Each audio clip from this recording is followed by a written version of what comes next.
या निसर्गाच्या सानिध्याने आणि जैवविविधतेने नटलेली माझी कोकण भूमी या तांबड्या मातीमध्ये टोना वायल्डर मित्रांनो आपलं स्वागत करत आहे। मित्रांनो, कोकणामध्ये गुलाबी थंडीला सुरुवात झालेली आहे। या गुलाबी थंडीमध्ये सापांचा मेटिंग पिरियड सुरू होतो। म्हणजे एका मादीवरती 2 ते 3 नर येत असतात। त्याच्यामुळे आम्ही 1 किंवा 2 किंवा 3 असे साप रेस्क्यू करत आहोत। त्याच्यामुळे मी आज 1-2 साप रेस्क्यू केलेत, ते आपण रिलीज करण्यासाठी चाललेलो आहे। चला तर माझ्याबरोबर या निसर्गाच्या सानिध्यात याला आपण रिलीज करूया। मित्रांनो, रात्रीचे 11 वाजले। आज मी आलोय साप रिलीज करण्यासाठी। थंडीचा हंगाम सुरू झालेला आहे। आपण ही नदी पार करून इकडे फार मोठं जंगल आहे, तिकडे या सापाला रिलीज करणार आहे। आणि रात्रीचं रिलीज करण्याचं कारण म्हणजे की हे साप दुर्मिळ आहे आणि मानवाच्या निदर्शनास येऊ नये म्हणून या सापाने आपण इकडे रिलीज करणार आहोत।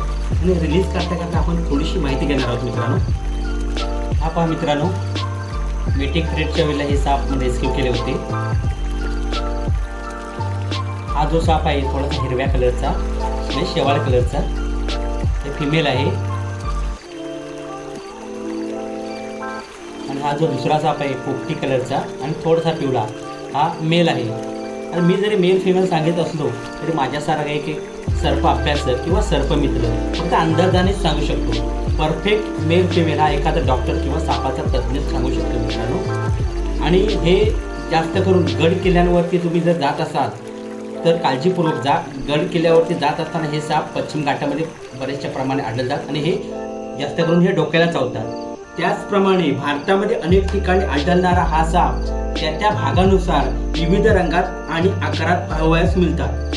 पोपटी, हिरवा, शेवाळी, हिरवट, पिवळा रंगांमध्ये संपूर्ण त्याची पाठ असते। तर पोटाखालचा भाग हा पिवळ्या रंगाचा असतो। पाठीवर घोणसासारखे काळे गोलाकार साखळीप्रमाणे असतात।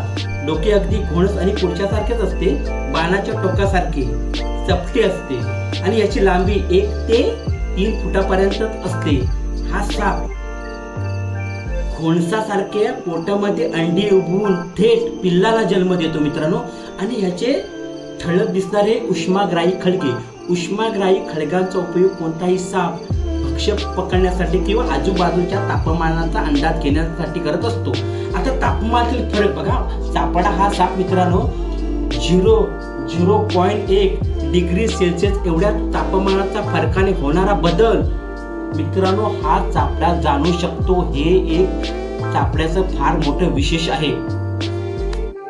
तसेच मित्रांनो, महत्त्वाचं सांगायचं म्हणजे हे साप जास्त करून पश्चिम घाटामध्येच आढळतात। उदाहरणार्थ सांगतो की कोल्हापूर, महाबळेश्वर, माथेरान, कोयना, आंबोली, म्हणजे आंबोलीचं जर तुम्ही या सापांचं माहेर जर म्हटलं तरी चालेल। तसेच पुढे कर्नाटकात आढळतात। म्हणजे समजा झाडाझुडपावरती राहणारा म्हणजे महाराष्ट्रातून ते अगदी कन्याकुमारीपर्यंत ते हे साप आढळतात। आणि याच्या अजून काही आणखीन जाती सापडतात, त्या सांगतो तुम्हाला की माझ्या हातामध्ये आहे हा चापडा, त्याच्यानंतर एक मलबारी चापडा आणि नाकाळ्या चापडा असे आपल्याकडे हे साप आढळतात। मलबारी चापडा हा राखाडी कलरमध्ये आपल्याला आढळतो मित्रांनो। आता यांचं खाद्य सांगतो की छोटे पक्षी, पक्ष्यांची अंडी, पाली, सरडे, टोल आणि झाडावरती राहणारे छोटीशी बेडकं असं यांचं खाद्य आहे मित्रांनो। ही माहिती कशी वाटली ती नक्कीच सांगा मला कमेंट्समध्ये। आणि अशा नवनवीन व्हिडिओ माझी माहिती पाहत राहा आणि माझ्या यूट्यूब चॅनल लाईक करा, शेअर करा, सबस्क्राईब करा आणि बेल आयकॉन बटन दाबायला मात्र विसरू नको मित्रांनो। आणि माझ्या यूट्यूब चॅनलला 1 वर्ष पूर्ण झालेलं आहे आणि ज्यांनी मला यूट्यूब चॅनल सपोर्ट केला त्यांचा मी खूप खूप आभारी आहे मित्रांनो। धन्यवाद मित्रांनो। जय हिंद, जय महाराष्ट्र।